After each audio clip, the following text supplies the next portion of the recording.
How you doing, guys? This is Eric from RuleTheWasteland.com. I'm actually a little bit late to the party on this one. This is something that people have been talking about for, the last, how long has it been, 48 hours or whatever since this happened.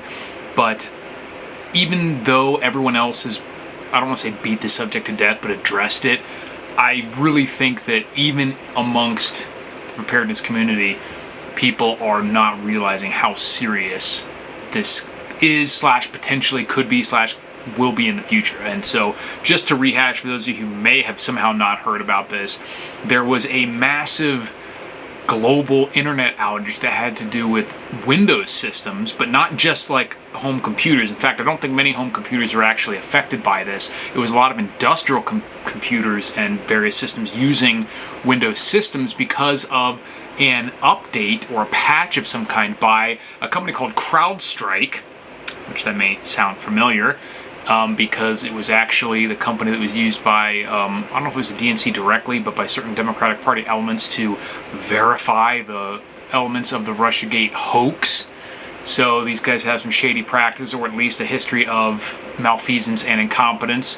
So a little bit weird that they're involved with this as well. But the story goes, they sent out this patch.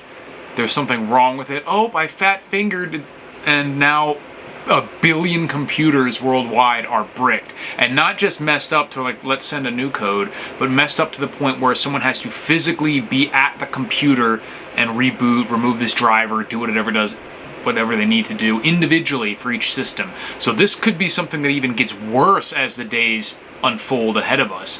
But right now you're watching this, our internet's working, my power's on for the time being, my cell phone's working, stuff like that. But these systems are in all sorts of airlines. In the US, airlines was a big one that was affected. Overseas, I think in the UK, we hear about a lot of payment processing systems and commerce type stuff, point of sale stuff that's not working properly, and people couldn't buy things. They had to use cash. Where have you heard that before? You might want to have some cash lying around.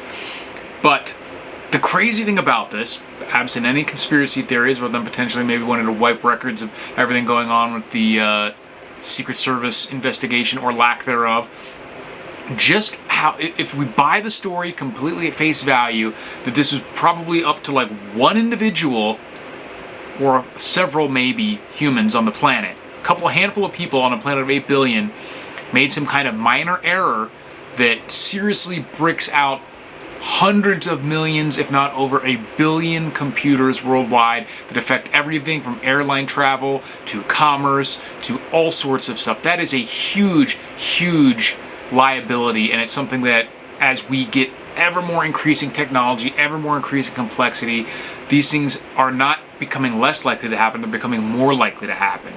And the fact that everything's so connected now that what should be a minor failure, the whole thing shuts down. It's just like with, I had a new phone the other day, just recently, not the other day. My phone is 3 years old, I had to get a new phone, and I got this weird lemon where the screen blanked out on me on this brand new phone, and unfortunately I was traveling at the time. This phone was like 10 days old, the screen went blank, couldn't get it to come back on at all, and even for me, who's aware of this stuff, it's shocking to how much, especially for someone like me who tries not to rely on that as much, how much everything is tied into it.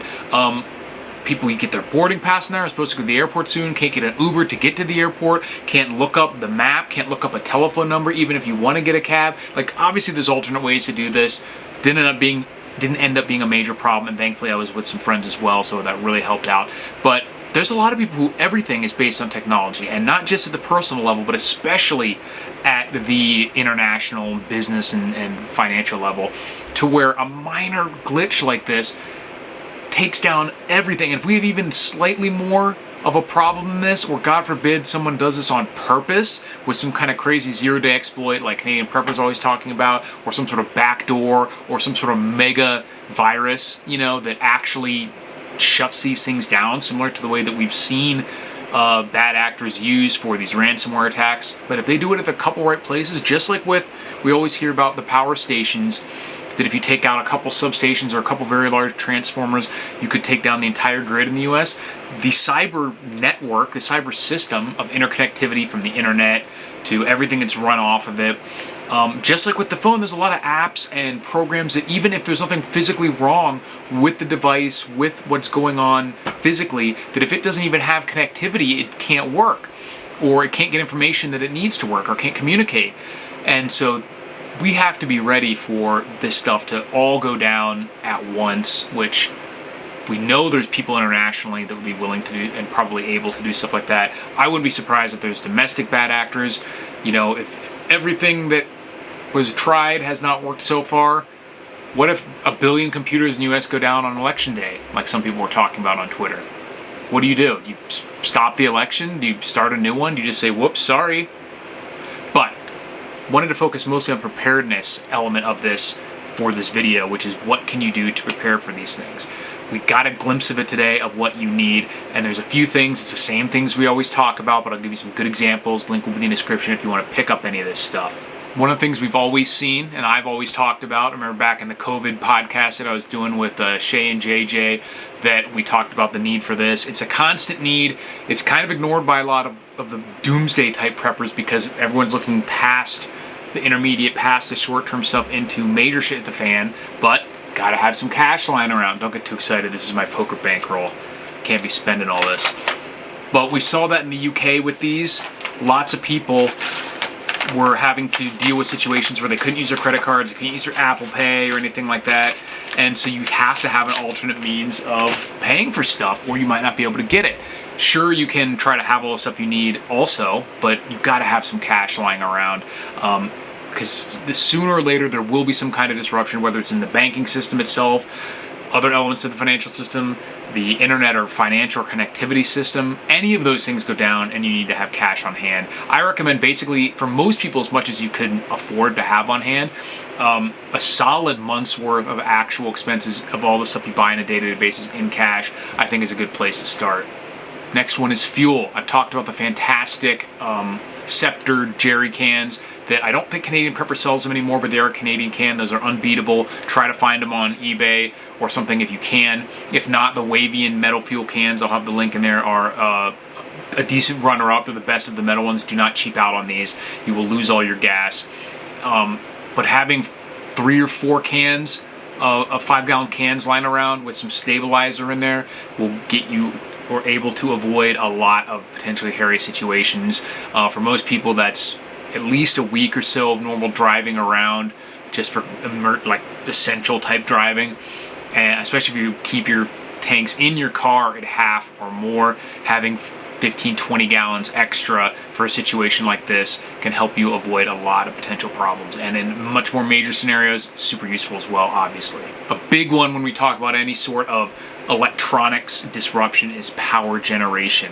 You guys have seen me talk about my Zendeer power station. I love that thing. I don't think there's this, like JJ was talking about, or I mean Canadian Prepper, they're switching more to doing like whole house systems, I think. I don't even know if they make the powered unit that I have anymore, but you've seen all the other videos people make about the Jackeries and the Bluities or whatever they're called. There's a lot of options out there, and if you really want to save money, speaking of JJ, he just did a fantastic video about putting together your own system as cheaply as possible that basically does the exact same thing by buying the components individually, which would just be a deep cycle battery, a charge controller, a what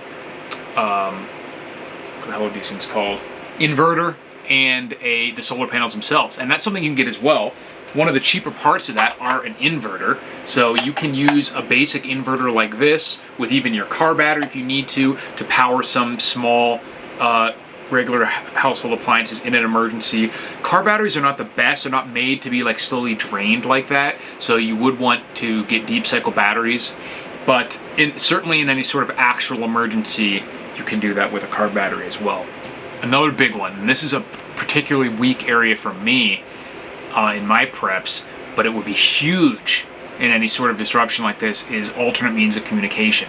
Now, there aren't a lot of easy options for this. Obviously, getting incoming communications could be as simple as having an emergency radio or something like that, but transmitting and communicating back and forth over any significant distances becomes much more of an issue.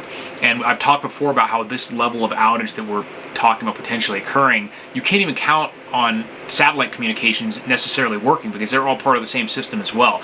But obviously that gives you, satellite comms give you a lot more options and a lot more various scenarios than a simple cell phone does. But you know, there's a cost associated with that as well. The one that I've been looking into, they have some satellite text messengers which you can just send text. They're only like 10 or 15 bucks a month instead of 80 bucks a month or whatever.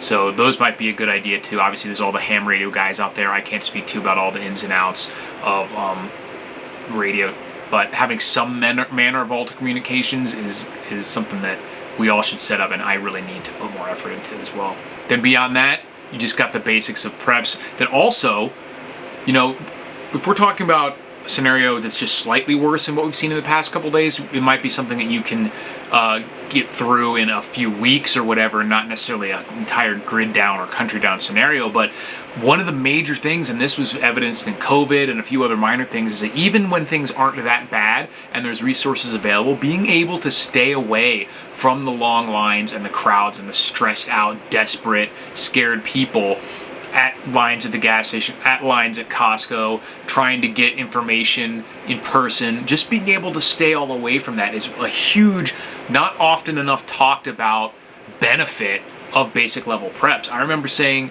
to my girlfriend back when we saw the COVID lines and I had all my toilet paper, I was like, you know what, if prepping, all these years of prepping and the only thing it ever accomplished was making me not have to go deal with that shit right now, it has all been worth it. And unfortunately, I do think I will have to use my preps a little bit more than that, but the point stands. Just being able to avoid the chaos is, so it's a huge safety issue to begin with, especially in this ever-increasing time of civil unrest and increasing crime, increasing tensions. Just being able to sit back, not leave your house for a few days or a few weeks if necessary is a huge, huge benefit.